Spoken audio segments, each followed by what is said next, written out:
આકાશવાણી સમાચાર સુકેશ ગુપ્તા વાંચે છે. સૌપ્રથમ મુખ્ય સમાચાર. પ્રધાનમંત્રી નરેન્દ્ર મોદી આ મહિનાની 10મી તારીખે નવી દિલ્હીમાં નવા સંસદ ભવનનો શિલાન્યાસ કરશે. કેન્દ્ર સરકાર અને કૃષિ ધારાઓનો વિરોધ કરી રહેલા ખેડૂતો વચ્ચે છઠ્ઠા દોરની વાતચીત બુધવાર 9મી ડિસેમ્બરે યોજાશે. બંધારણના ઘડવૈયા ડોક્ટર બાબા સાહેબ આંબેડકરની 64મી પુણ્યતિથિ નિમિત્તે આજે દેશભરમાં અનેક કાર્યક્રમોના આયોજન દ્વારા તેમને ભાવભીની અંજલિ આપવામાં આવી રહી છે. દેશમાં કોવિડના દર્દીઓ સાજા થવાનો દર 94.37% થયો છે. ભારત અને ઓસ્ટ્રેલિયા વચ્ચે બીજી ટ્વેન્ટી ક્રિકેટ મેચ આજે બપોરે 1:40 સિડનીમાં રમાશે. હવે સમાચાર વિગતવાર. પ્રધાનમંત્રી નરેન્દ્ર મોદી આ મહિનાની 10મી તારીખે નવી દિલ્હીમાં નવા સંસદ ભવનનો શિલાન્યાસ કરશે. નવી દિલ્હીમાં મીડિયાને સંબોધન કરતા લોકસભા અધ્યક્ષ ઓમ બિરલાએ કહ્યું કે સંસદ ભવનમાં નવા બિલ્ડિંગનું નિર્માણ આગામી 100 વર્ષોની જરૂરિયાતને ધ્યાનમાં રાખીને કરવામાં આવી રહ્યું છે.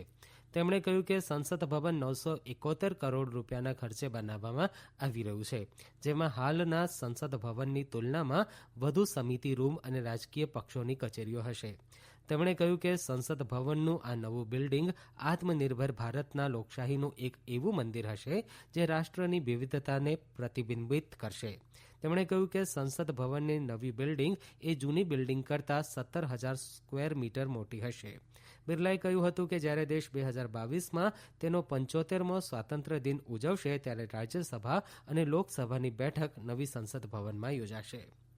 પ્રધાનમંત્રી નરેન્દ્ર મોદી આગ્રા ખાતે મેટ્રો ટ્રેન સુવિધાના નિર્માણ કાર્યનો વર્ચ્યુઅલ માધ્યમથી આવતીકાલે શુભારંભ કરાવશે. ઉત્તર પ્રદેશ મેટ્રો રેલ વિભાગે આ પરિયોજના પૂરી કરવા માટે 5 વર્ષની સમયમર્યાદા નક્કી કરી છે. મેટ્રો રેલવે દ્વારા આગ્રાના વિવિધ પ્રવાસન સ્થળો એક સાથે જોડી શકાશે.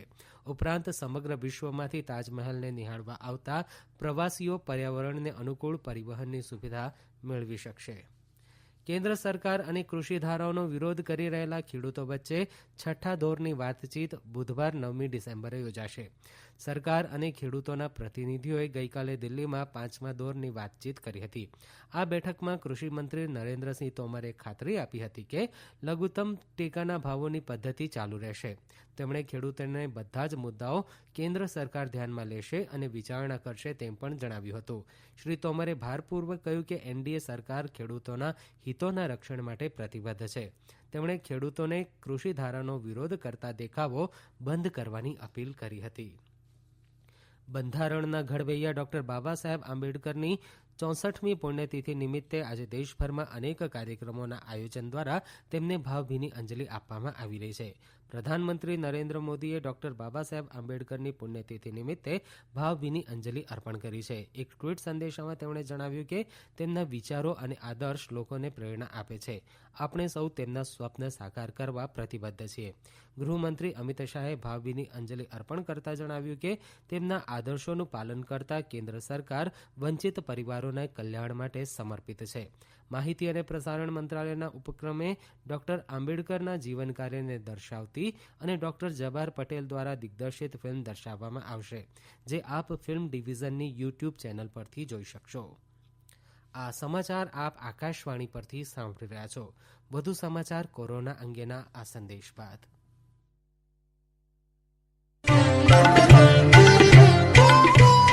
કોવિડથી બચવાના મહત્વપૂર્ણ 3 ઉપાય: માસ્ક પહેરો, 2 ગજનું સલામત અંતર જાળવો અને હાથ સાફ રાખો.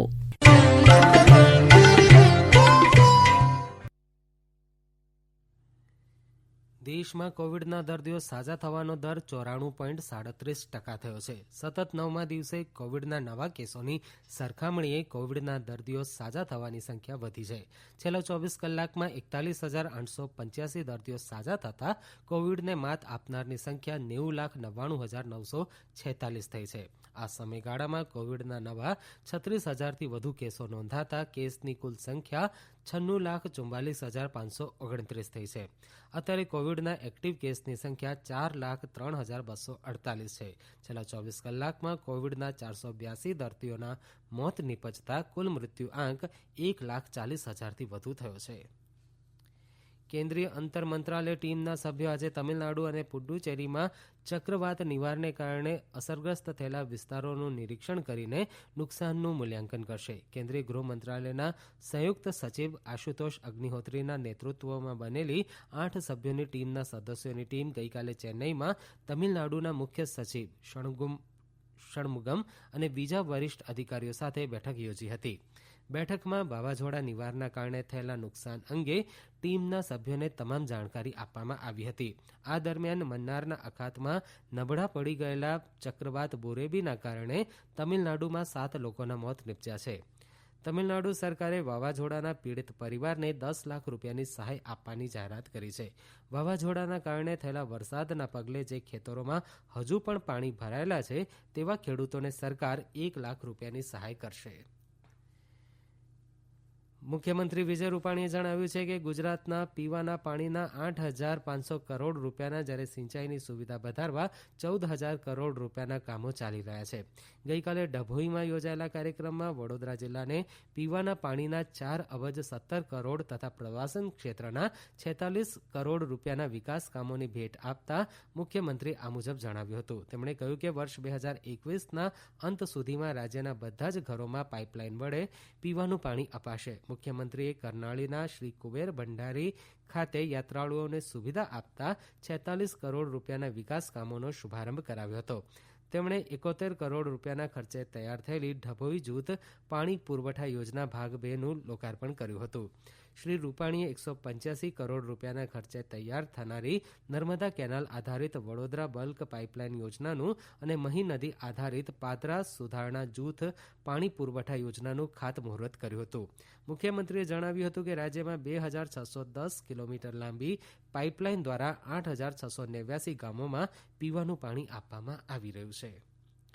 ભારત અને ઓસ્ટ્રેલિયા વચ્ચે બીજી ટ્વેન્ટી ક્રિકેટ મેચ આજે બપોરે 1:40 સિડનીમાં રમાશે. ભારતે 3 ટ્વેન્ટી મેચોની શ્રેણીમાં ગયા શુક્રવારે કેનબરા ખાતે રમાયેલી પહેલી મેચમાં ઓસ્ટ્રેલિયાને 11 રનથી પરાજય આપીને શ્રેણીમાં 1-0થી સરસાઈ મેળવી લીધી છે. ગયા શુક્રવારે રવિન્દ્ર જાડેજાને બોલ હેલ્મેટ ઉપર વાગતા થયેલી ઈજાને કારણે હવે પછીની 2 ટ્વેન્ટી મેચોમાં શાર્દુલ ઠાકુરનો સમાવેશ કરાયો છે. રાજસ્થાન સરકારે બધા જ અભયારણ્યમાં પ્રાણીઓના શિકારીઓને પકડવા ખાસ ઝુંબેશ ચલાવવાનો તથા સતર્ક રહેવાના આદેશ વન વિભાગના અધિકારીઓને આપ્યા છે. રણથંભોર અભયારણ્યમાં વાઘના શિકારનો ફોટો મળી આવતા રાજસ્થાન સરકારે વન વિભાગના બધા જ અધિકારીઓને વન વિસ્તારમાં સ્થાનિક પોલીસની મદદથી પેટ્રોલિંગ સઘન બનાવવા શિકારીઓની ધરપકડ કરવાના આદેશ આપ્યા છે. તાજેતરમાં હરણના શિકારના આરોપસર માઉન્ટ આબુ નજીકથી 5 શિકારીઓની ધરપકડ કરવામાં આવી હતી. અંતમાં મુખ્ય સમાચાર ફરી એકવાર. પ્રધાનમંત્રી નરેન્દ્ર મોદી આ મહિનાની 10મી તારીખે નવી દિલ્હીમાં નવા સંસદ ભવનનો શિલાન્યાસ કરશે. કેન્દ્ર સરકાર અને કૃષિ ધારાઓનો વિરોધ કરી રહેલા ખેડૂતો વચ્ચે છઠ્ઠા દોરની વાતચીત બુધવાર 9મી ડિસેમ્બરે યોજાશે. બંધારણના ઘડવૈયા ડોક્ટર બાબા સાહેબ આંબેડકરની 64મી પુણ્યતિથિ નિમિત્તે આજે દેશભરમાં અનેક કાર્યક્રમોના આયોજન દ્વારા તેમને ભાવભીની અંજલિ આપવામાં આવી રહી છે. દેશમાં કોવિડના દર્દીઓ સાજા થવાનો દર 94.37% થયો છે. ભારત અને ઓસ્ટ્રેલિયા વચ્ચે બીજી ટ્વેન્ટી ક્રિકેટ મેચ આજે બપોરે 1:40 સિડનીમાં રમાશે. આકાશવાણી પરથી સમાચાર પૂરા થયા.